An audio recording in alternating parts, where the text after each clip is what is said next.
दुसरा आहे का असते काय काय गावात म्हणले ज्याचं खावावं मीठ त्याचं गावावं नीट. साधू झाडा खालून उठून शेतकऱ्याकडे गेला. शेतकऱ्याला देवाविषयी नामाविषयी सांगायला लागला. पण शेतकरी त्याच्यात त्या बैलानं नांगरट करण्यात दंग होता. साधू बाबानं दोन चार गोष्टी नामाबद्दल, देवाबद्दल, देवत्वाबद्दल, संतत्वाबद्दल शेतकऱ्याला सांगितल्या आणि साधू आपल्या घरी निघून गेले. वारीला निघून गेले साधू.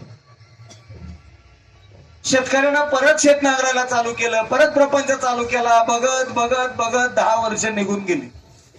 10 वर्षानंतर बिचारा शेतकरी मरण पावला. तरी त्याला साधूनं काय सांगितलेलं लक्षात आलं नाही. पण तो इतका संसारात गुरफटला होता. महाराज म्हणले वासनेच्या पोटी जन्म घ्यावा लागेल. म्हणले वासनेच्या पोटी जन्म घ्यावा लागतो. म्हणले तो इतका संसारात अडकला होता, इतका संसारात गुरफटला होता. परत त्यानं बैलाचा जन्म घेतला.